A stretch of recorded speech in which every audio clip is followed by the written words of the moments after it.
Hey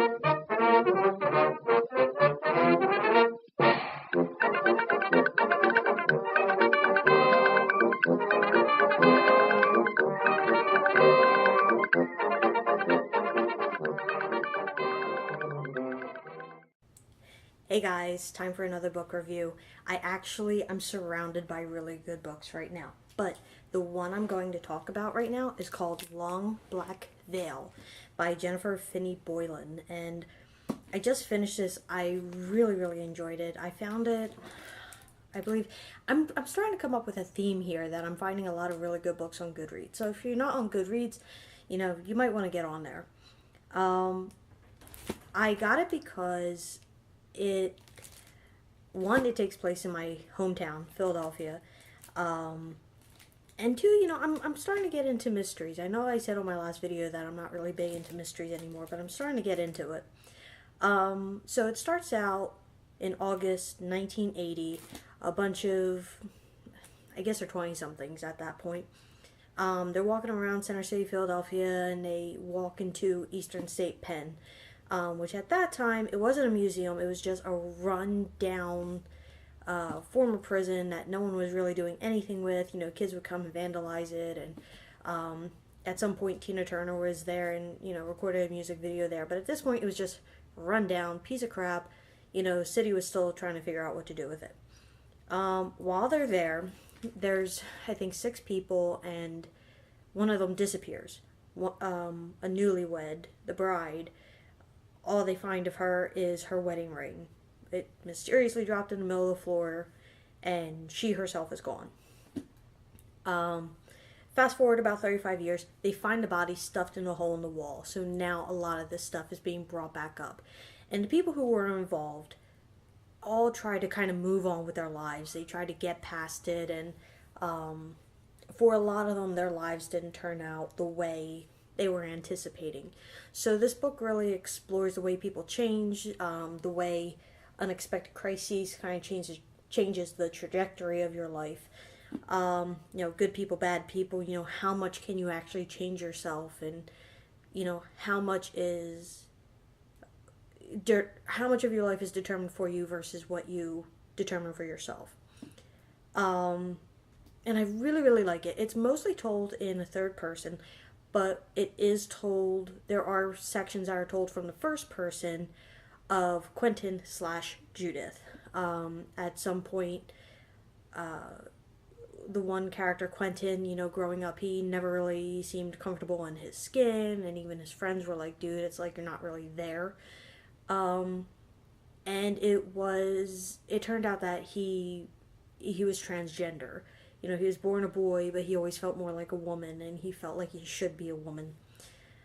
So after all this happens, he kind of goes off on his own, and he fakes his own death, and goes through the process of becoming a woman. And he ends up getting married, and, finding the body of the bride, kind of really brings it back, like, okay, my past isn't really past, and, I can't just run away from this. And he kind of has to make a choice. Is he going to own up to his past and who he was, especially to his family, or, does he just let someone possibly get convicted for this murder that wasn't responsible? And it's just so well written. And when you read the author bio, the author is actually transgender, and she's very involved with LGBTQ advocacy, and it makes more sense, why transgender is such a huge component of this. So when I was sitting down to write about this book, make up my notes, I actually came up with four index cards. So this might be a slightly lengthy video. So things I really like about this book. I gave it 5 stars. I really like the writing style. It does go very quickly. It's very easy to get lost in the book. Whenever I had to put the book down and walk away, whether it was, to get the kids a drink, or, I was falling asleep and, it was time for bed, I always felt like I was kind of leaving my hometown. Um, I felt very present there in the story. It does draw you in. And I felt like I was hitting pause on a movie, if that makes any sense. And, a couple times I'd have to remember, oh yeah, I'm in Florida. Where am I? So it is a very engaging story. Um, and it does have scary elements. It's not, who's hiding around the corner so much, but there's a couple scenes in particular. For instance, when Judith is in the car driving away from where she assumes she left the killer. She didn't know he was the killer. But, she's kind of like, inching away and finally zooms away. And if you read the book, you'll get what I'm talking about. And then it turns out he's in the back seat. And, it's just the way she writes it. It's so simple and yet so flippin' creepy and so scary. And, like, as I was reading it, I actually felt like that flush in my face from the adrenaline, like, it was actually really cool. It was really awesome. And the scene with Tripper in prison where, it turns out two kids are just messing with him. But he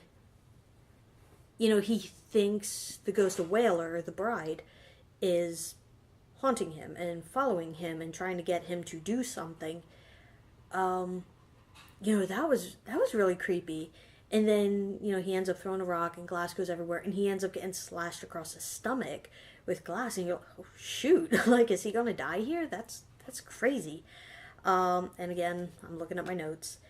And then,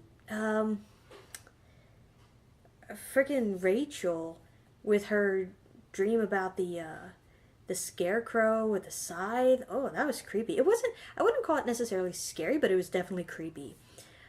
I kind of talked about the Philly vibe, at one point she talks about, watching Lost in Space on Channel 29. He's like, Fox 29, yes, all those little things that really speak to the authenticity of the experience in the book.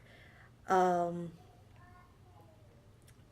then the very subtle suggestions of a ghost in Maisie's house, little faint footsteps and a cold breeze and, the special needs child who is there to learn piano, kind of being freaked out by something on the stairs. They were very subtle suggestions without being a whoo type, ghost story. So that was pretty cool. I kind of mentioned taking on the trans issue, but she, being transgender, she really, I think, took on different sides of the argument very well. For instance, when she talks about Quentin feeling like he was always a woman and, changing the outside to reflect the inside. And then she goes to the point of view of Judith's husband, who until this, 15 years after the fact, doesn't know that he's actually married to a transgender woman. Well, why can't you just come to terms with, you have a man's body, come to accept your body, and then the son, Falcon, has a transgender friend, and he mentions, it's not that big a deal, Mom, why didn't you just tell him? And that dichotomy between the current experience of coming out as trans, there's a lot more acceptance, not complete acceptance, but there's a lot better acceptance now versus when Quentin was going through the process where there was no acceptance and there was a very real threat upon his life if he did or said anything that suggested he was trans. So I thought that she worked around the issue very, very well without it being an overtly pro LGBTQ novel. I didn't feel like I was being beat over with an acceptance brochure. It was part of the story. So that was really, really cool. Imagery of water and ending. So especially around Quentin, Judith, there's this imagery of water. He pushed his car over the cliff into the water to end his life. And then when she tells her husband that she is transgender, again, they're by water and she can hear the waterfall. So, you know, kind of that imagery of endings and new beginnings. That was kind of cool, you know. And I've mentioned in other videos, you know, I'm not big on, you know, imagery and symbolism and themes and all that, but I did pick up on that, and that was pretty cool. That was pretty awesome. I really enjoyed the call to Of Mice and Men in one scene where Casey, they're, you know, kind of flashing back to a time in the quarry, and, you know, he's holding a rabbit and a rabbit dies. And, you know, you see that imagery relating to Of Mice and Men, where, and forgive me, I didn't look up the guy's name before I did this video, but the big guy in Of Mice and Men, you know, he's petting the rabbit and kills the rabbit. You know, he's with the woman and he kills the woman. You know, tell me about the rabbits. You know, there's a callback to there and the saying, you know, the best laid plans of mice and men often go awry. That's the whole basis of this book, is plans going awry. You know, Tripper hired this guy planning just to kind of freak out the teacher who was with him, and the hired gun ends up killing Whaler instead. You know, and it just sets everyone's plans off because they have this huge event that they now have to deal with and come to terms with.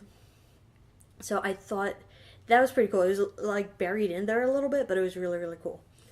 And then weird things, just people having conversations with things. That was kind of weird to me. Like Rachel, you know, she wanted to be an artist, but she ends up teaching instead.